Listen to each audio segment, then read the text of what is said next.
Bienvenue à Connecter Magog, spécial Noël, bien sûr. On est là pour l'ouverture du premier marché de Noël d'antan de Magog et c'est officiellement ouvert!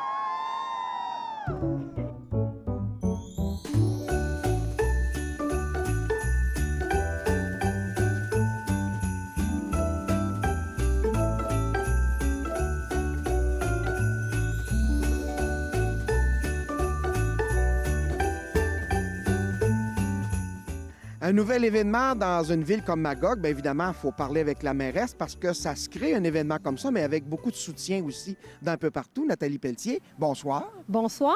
Alors, merci d'être là avec toute cette belle équipe-là. Oui, alors on a les collaborateurs, mais collaboratrices également. Josée Baudouin, qui est conseillère municipale à la ville de Magog, présidente de la commission culture. Linda Gagnon, directrice du service sport et culture et vie communautaire. Marie-Michelle Walker, responsable de la culture à la ville.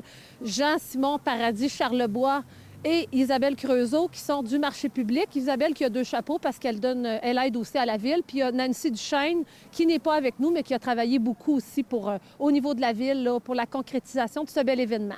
Et évidemment, on peut dire que c'est toute une histoire de collaboration, ce nouveau marché-là, parce que on a fait appel aussi à plusieurs intervenants, non seulement ici à la Maison Mary, mais avec d'autres organismes de la ville aussi. Effectivement. Nous, on le dit toujours à la ville, on souhaite que les citoyens s'approprient leur maison, la plus vieille maison du Magog urbain, la Maison Mary. Donc, vous êtes évidemment un partenaire important, puis le lieu, c'est ici. La Memphrey, devant la brasserie. Qui est une Maison Mary aussi, qui était la maison d'Alvin Moore, le premier maire. Effectivement. Une famille quand même bien connue, qui ont été importants dans l'histoire de Magog. Également, la ville de Magog, on a soutenu la Corporation des événements de Magog et le marché public, évidemment. Donc, tout ça, une belle collaboration qui fait en sorte qu'on est fiers. C'est un beau marché. Oui. Il faut que les gens se déplacent. Absolument. Pour le premier marché public de Magog. On s'en souhaite plusieurs. Marché de Noël. Oui. Est-ce qu'on serait prêt pour faire un beau vœu de joyeux Noël à tous ces gens-là, tous ces citoyens, citoyennes de notre belle ville de Magog? Oui, on va faire ça tous ensemble. Alors, attention, dans 4, 3, 2, 1. Joyeux Noël à tous et à toutes! Voilà. C'est ça, c'est beau, ça? La télévision de Cogeco, Nous TV, vous souhaite de joyeuses fêtes!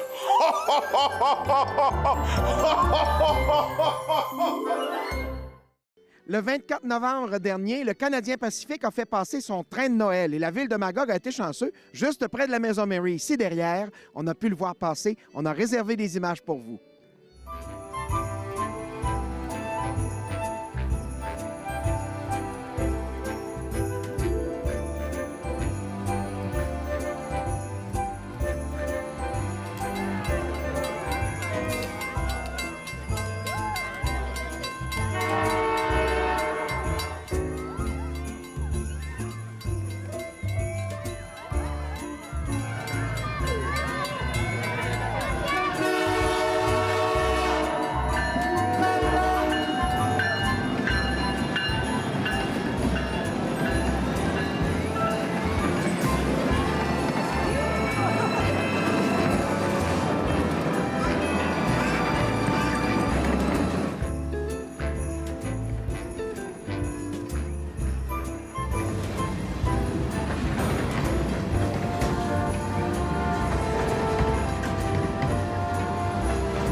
Un beau temps des fêtes, ça s'organise. Et pour savoir quoi faire dans les cantons de l'Est pendant le temps des fêtes, on retrouve Chani Allé.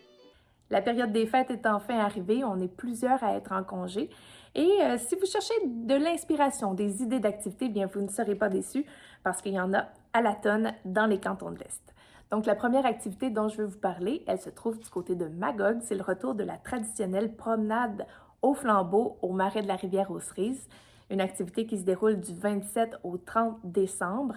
Donc, c'est l'occasion de découvrir les sentiers pédestres sous un autre angle, alors qu'à la tombée de la nuit, il y a des centaines de flambeaux qui illuminent les sentiers.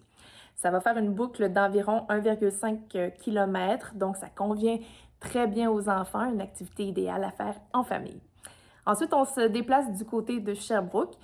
Il y a le musée d'histoire de Sherbrooke qui accueille l'exposition Histoire de Noël. Donc, d'où viennent les principales traditions de Noël qu'on retrouve dans notre culture? C'est à cette question qu'on tente de répondre de manière ludique, colorée et éducative. Donc, une belle exposition à découvrir avec les enfants. Et en plus, il y a un éventail de jouets anciens et de photographies qui sont présentés.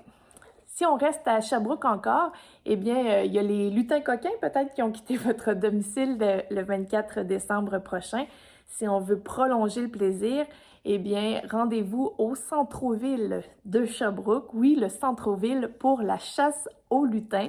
Alors, les vitrines des commerçants, des locaux vacants sont illuminées, décorées pour l'occasion et il faut trouver les lutins. Donc, grâce à une application, là, c'est une mission à faire en famille là, qui est vraiment intéressante. Maintenant, je vais vous parler de la trottinette des neiges, une activité encore méconnue qui gagne en popularité. Donc, c'est une tradition scandinave. Donc, on peut en faire du côté du parc de la Gorge de Quaticook. Il y a le sentier de la promenade qui fait 3,5 km, qui est vraiment idéal pour ça. Un peu de montée, un peu de descente, mais généralement plat. Donc, c'est un exercice qui convient à tous ceux qui cherchent de la nouveauté, mais en simplicité. Alors, pour vous donner une idée, là, c'est quelqu'un qui va pousser la structure, la trottinette, derrière, tout en profitant du panorama. Il peut y avoir quelqu'un qui s'assoit en avant en même temps. Donc, ça convient aux enfants, même aux personnes à mobilité réduite. Donc, vraiment une belle activité à essayer. Sinon, je voulais lancer un défi aux amateurs de randonnée. Rendez-vous au Mont-Ham, à Ham-Sud, pour bouger. On a bien mangé, on a bien bu pendant le temps des fêtes. Bien, c'est le temps de faire aller notre cardio. Donc, je vous rassure tout de suite, il y a des sentiers pour tous les niveaux, que vous soyez débutant, intermédiaire ou avancé. Mais pour ceux qui veulent se donner un peu plus, on se donne un défi et on essaye l'intrépide. Donc ça, c'est le sentier le plus direct pour monter au sommet. Il fait 1,7 km avec un dénivelé de 365 mètres. Oui, on va forcer un peu, mais je vous rassure, vous allez arriver en haut et vous allez être récompensé parce que la vue est absolument exceptionnelle. Sachez que les chiens sont admis un week-end par mois du côté du Mont-Ham. Il suffit de consulter le calendrier du parc régional pour justement avoir tous les détails. Et finalement, dernière activité, l'atelier des bidouilleurs. Donc, je ne sais pas si vous saviez, mais Joseph Armand Bombardier a construit un modèle réduit de locomotive qui bougeait grâce à un mécanisme d'horlogerie. Il était âgé à peine de 13 ans. Donc, vraiment, on veut susciter la créativité, l'imagination des enfants. Alors, c'est un concept qui est simple. On leur remet une boîte mystère avec des pièces de jouets dedans. Et là, les enfants doivent créer, imaginer. Donc, une belle activité à faire en famille aussi du côté du musée de l'ingéniosité J. Armand Bombardier à Valcourt. Donc, voilà, pour plus de détails, pour d'autres suggestions d'activités, je vous invite à vous rendre sur le site de tourismecantonddelest.com. Bon temps des fêtes!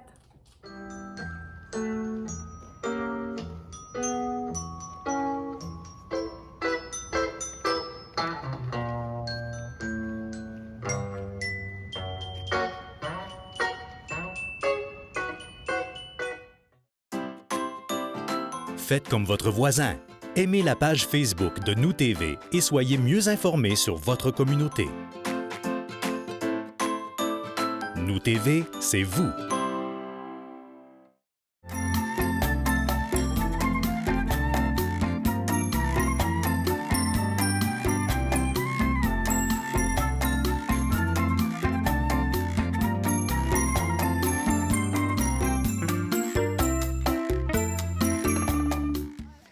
Alors, je suis en compagnie de la présidente de la Corporation de la Maison Mary, Marie-France Bourdage. Bonsoir. Bonsoir, bonsoir. Premier grand événement ici pour le Noël à la Maison Mary. Ben oui, c'est un premier marché de Noël à la Maison Murray. On est tellement contents parce que ça fait longtemps qu'on rêve de ça. Puis la Maison Murray, c'est un lieu de mémoire citoyen. Hein? Oui. Fait que c'est la maison de tous les Magogois. Alors d'accueillir le marché de Noël ici, là, pour nous, c'est une grande fierté. Et d'en voir entrer à pleine porte comme ça fait du bien. Oui, aussi. oui, oui, Ah, oui, hein? oui, oui, c'est super. Alors, on peut peut-être en profiter pour souhaiter un joyeux Noël à tous ces gens-là, tiens. Ben oui, on souhaite un joyeux Noël, puis on souhaite aussi que tous les Magogois viennent à la Maison Murray l'année prochaine. Au marché, là, on est bien contents, ils sont rentrés, mais pendant toute l'année 2023. Alors, Avec tous ces beaux événements qui nous attendent. oui, c'est Merci ça. beaucoup. Ça me fait plaisir.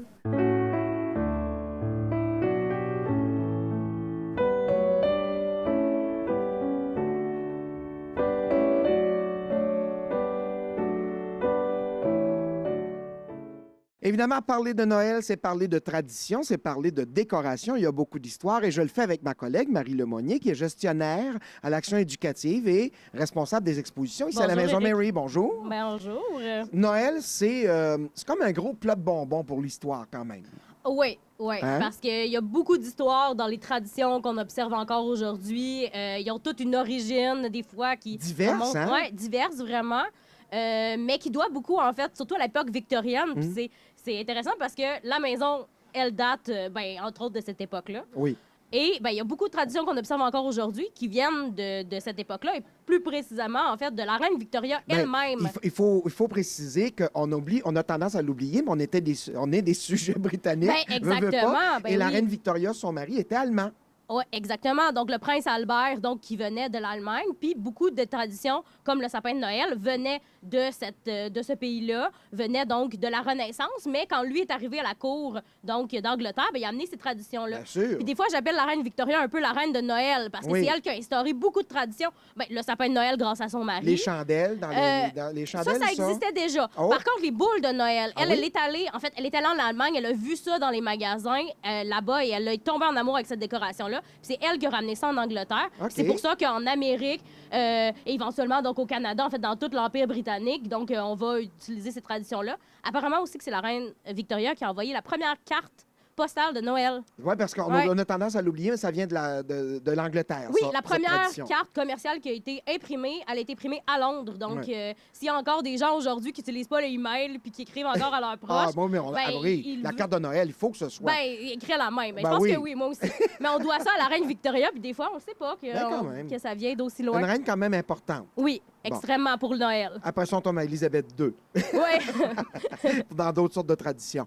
Évidemment, il y a aussi les petits souliers. On met souvent là, des bas de Noël, des Ouais. souliers de Noël. C'est une autre histoire, ça. Ben oui, en fait, c'est que au départ, surtout en France, mais aussi en Scandinavie, les enfants à Noël mettaient soit leurs souliers ou leurs sabots près du feu, puis le Père Noël, ou en tout cas l'entité, Saint-Nicolas venait porter des cadeaux dedans. Qu'est-ce qu'on trouvait là-dedans? Ben, c'est sûr que quand c'était des familles très, très pauvres, des fois, c'était des cadeaux, c'était pas plus que quelques noix ou des fruits. Même des noisettes, souvent, qui étaient le cadeau traditionnel. Apparemment que si les enfants étaient vilains, par exemple, c'était pas sage, on un les morceau de charbon? Non, un oignon. Un oignon? Oui, ils recevaient un oignon, donc, ouais. OK. Donc, ils Bon. savaient qu'ils avaient peut-être pas été très, très sages. Un des derniers symboles qu'on va tourner, parce qu'on en a beaucoup, tu en fabriques, parce que tu es, comme tout le monde à la Maison Mary, on a tous 2-3 vies ici. Oui, effectivement. Et tu as aussi des serres avec ta parenté qui te permet d'avoir accès et de travailler la nature. Ouais. La couronne. Ouais. On a la couronne de l'Avent à l'intérieur de la Maison de Ouais. Mary, mais la couronne en général. Ben, la couronne, ça vient de plusieurs symboles. En fait, là, le Noël, c'est les journées les plus courtes de l'année. Puis, Ouais. on est comme un moment où est-ce qu'on attend que les journées commencent à lumière, rallonger. ouais. Puis, il y a très, très longtemps, avant même que Noël ait rapport avec Jésus et la Nativité, ça avait rapport avec le soleil. C'était la fête du soleil qui allait revenir. Exact. Donc, le rond de la couronne, c'est pour évoquer donc le soleil. Et on en retrouve ici de différentes façons. On l'exploite. Exactement. Oui. Puis, moi, je fais mes couronnes exactement exactement comme ils les faisaient à l'époque victorienne, à l'époque de la reine Victoria, parce qu'on n'a pas encore de plastique, hein, donc on n'a pas de faux sapins. Donc les gens allaient dans la forêt, récoltaient du gui, du hou, du sapin et faisaient donc leur couronne. Aussi, des branches. Oui, exactement. Donc toutes sortes de matériel qu'ils pouvaient trouver dans la nature. En fait, là, avant, je dirais, le début des années 1900, à part si on est en Allemagne, là, il y a des endroits qui fabriquent des décorations de Noël, mais en Amérique, il n'y a pas de magasin de décorations de Noël. Non. Donc si on veut des décorations, il faut On les les fabriquer fabrique. nous-mêmes. Oui, exactement. Et qu'est-ce qu'ils ont décoré d'autre aussi? Ben, ça pouvait... Ben, le gui, le hou, hein, c'est des symboles de Noël qui datent d'il y a très, très longtemps, donc même des druides celtiques. Ah oui, là, oui, quand même. oui, C'est oui, loin. oui. Ouais. Ça porte bonheur, hein, donc c'est pour ça qu'on s'embrasse sous le gui. Mais ça pouvait être des boucles, un peu comme je fais, des étoiles, parce que l'étoile de Bethléem, Ah oui, c'est oui, aussi tout à un fait. autre... Ça, on en a, oui, belle Oui. étoile. D'ailleurs, on en a fabriqué ici à la Maison Mary lors de l'atelier. Exact. Puis les gens vont voir ça. Et évidemment, ben, on va prendre le temps de parler de ça, de cette fabrication-là. Si les gens veulent, sont à la dernière minute, là, parce que durant l'émission, là, ça va passer jusqu'à Noël. Là. Oui, Fait que oui. Si les gens veulent en acheter de tes affaires, qu'est-ce qu'ils vont faire? Ben là, c'est sûr que là, on est au marché de Noël. C'est sûr qu'après le marché de Noël, je pense que je vais prendre une petite pause de fabrication parce que pour moi, ça a été assez intense dans les dernières semaines Ouais. en attendant Noël. Mais je suis contente d'être ici et de pouvoir proposer ces décorations d'antan-là. aux gens. Sinon, en d'autres temps, il y a toutes sortes de décorations et des fleurs, des bouquets aussi. Les Ouais. sœurs La Marjolaine, Oui, bien sûr. exactement. Voilà. Mais Marie Lemonnier, merci beaucoup. Ben, ça me Puis, fait plaisir. Ça on fait va toujours prendre une plaisir. petite marche pour aller voir tes décos. Bien sûr, bien sûr.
Votre communauté à proximité sur le web au nous.tv.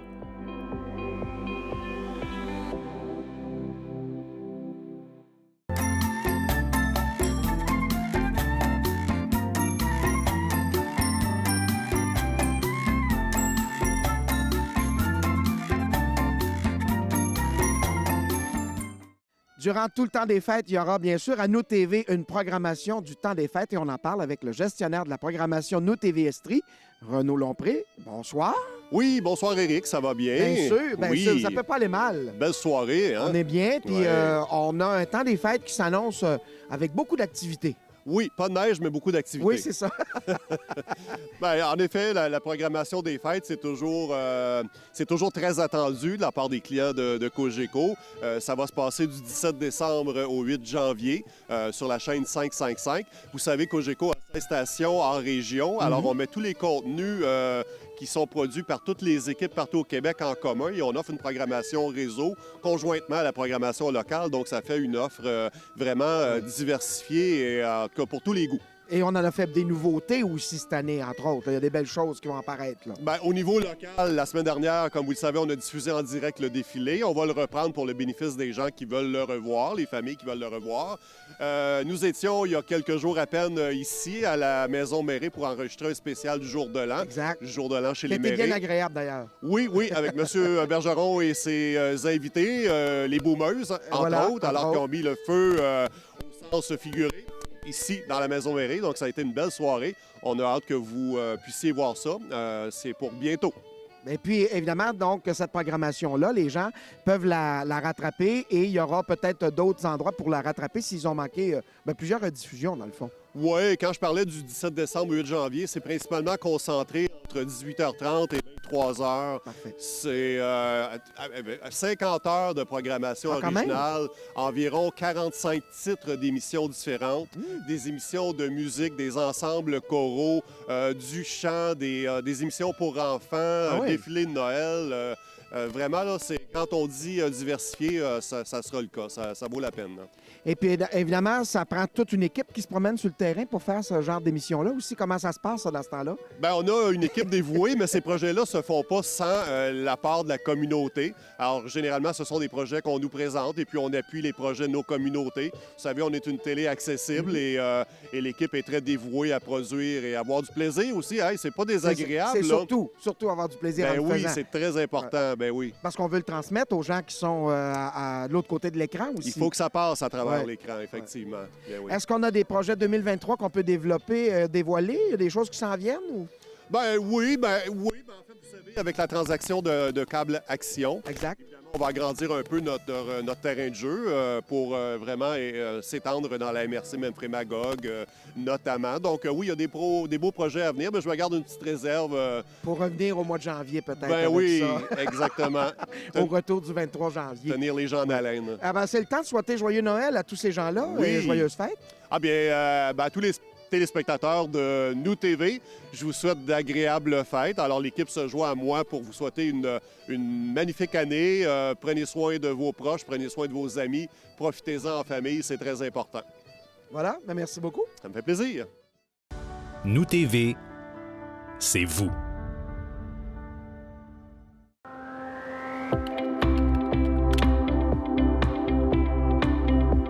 Votre communauté à proximité avec la chaîne YouTube de Nous TV.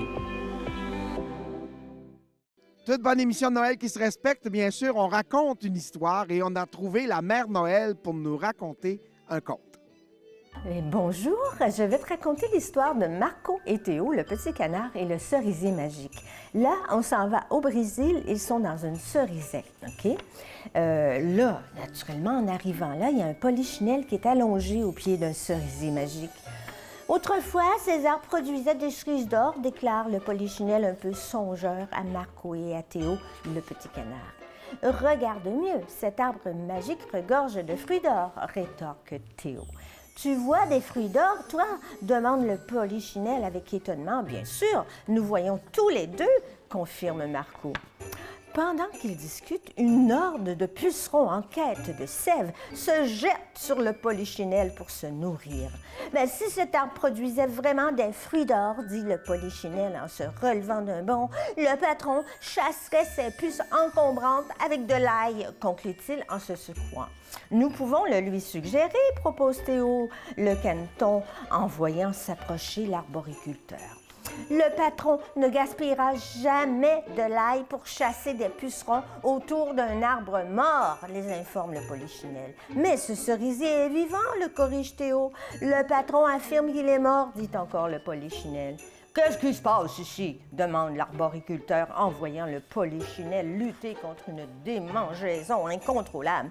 Les pucerons se sont jetés sur lui, fait remarquer Marco. Les pucerons? Quels pucerons? C'est impossible. Je soigne tous mes cerisiers contre ce genre d'ennemis, s'exclame fièrement l'arboriculteur. Vous ne soignez pas celui-ci, dit Marco en désignant le cerisier magique. Ah, parce que cet arbre est mort, il n'y a pas besoin de mes soins, répond l'arboriculteur. De toute évidence, l'homme ne voit pas l'arbre magique dans toute sa splendeur. Hein? Il faut dire que selon celui qui les observe, les arbres magiques offrent deux aspects différents. Certains les voient s'animer car ils chantent et parlent, tandis que d'autres ne les perçoivent comme des arbres morts. Le polichinelle s'est pourtant fait attaquer par des pucerons, constate Théo, le petit canard. Voyons, les pucerons s'attaquent toujours aux arbres en forme pour se nourrir de leurs feuilles, explique l'arboriculteur. Ils ne s'en prendront certainement pas à cet arbre mort, assure-t-il. Ce cerisier est vivant, il est magique et il produit des fruits d'or, s'entête Marco. Les cerises de cet arbre magique sont savoureuses, renchérit Théo. Ces fruits réalisent nos rêves et nous dotent de pouvoirs magiques. C'est toi qui leur as raconté cette histoire idiote? Demande l'arboriculteur en attrapant le polichinelle par le collet. Fais-tu semblant d'être attaqué par des pucerons pour qu'ils te croient? Demande-t-il encore sur un ton menaçant en le secouant dans les airs. Non, non, je n'ai rien dit de tel, se défend le polichinelle, effrayé par la colère de l'arboriculteur. Il dit la vérité, confirme Marco. Regardez bien ceci. Il s'accroupit alors et dépose au sol un petit noyau d'or recueilli dans un fruit du cerisier magique. À cet instant, un autre magnifique cerisier magique sort de terre et grandit jusqu'à le dépasser. L'arboriculteur est surpris en voyant sortir du sol un autre cerisier qu'il voit mort, puisqu'il ne croit pas à la légende des arbres magiques. Néanmoins, il se gratte le crâne avant d'avouer « Il y a très longtemps, moi aussi, je voyais des fruits d'or dans ces arbres maintenant morts. Mais j'ai eu raison de douter de mon imagination, car aujourd'hui, quand je regarde ces cerisiers, je vois bel et bien des arbres morts. » Brusquement, il relâche le polichinelle qui tombe sur le sol humide et commence à se tordre dans tous les sens. L'homme se gratte vivement pour apaiser le chatouillement que lui font subir les milliers de pucerons qui l'assaillent à son tour. Les pucerons sont tombés sur vous lorsque vous m'avez secoué dans les airs, constate le polichinelle qui se rend compte qu'il ne souffre plus de démangeaison. Puis il s'approche du nouveau cerisier magique qui vient de sortir du sol. Les cerisiers magiques sont réels. Je les vois dans toute leur splendeur, témoigne le polichinelle. L'arboriculteur comprend alors que le polichinelle, Marco et Théo, le petit canard, disent peut-être la vérité. Et bien qu'il ne voit toujours pas les magnifiques feuillages et les fruits d'or, il leur promet de toujours pulvériser de l'ail autour des deux cerisiers magiques pour les préserver des pucerons. Voilà. Oui, l'équipe de Nous TV de la belle ville de Magog au sud du Québec vous souhaite de joyeuses fêtes!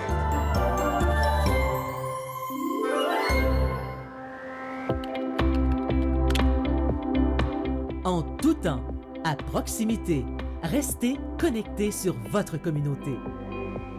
Avec la page Facebook de Nous TV.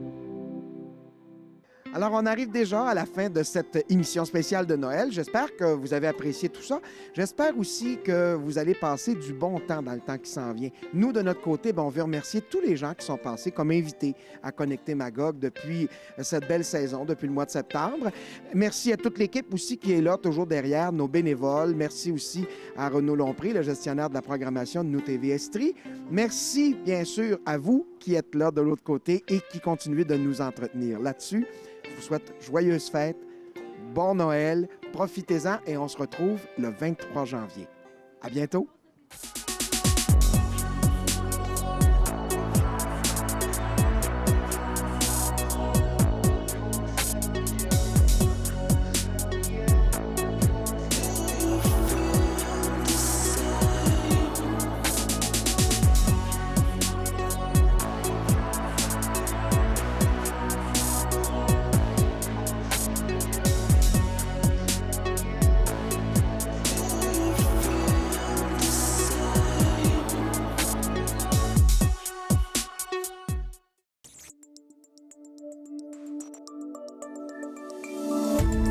Cette émission d'Accès est appuyée par Cogeco et est rendue possible grâce à la collaboration de la communauté avec Nous TV.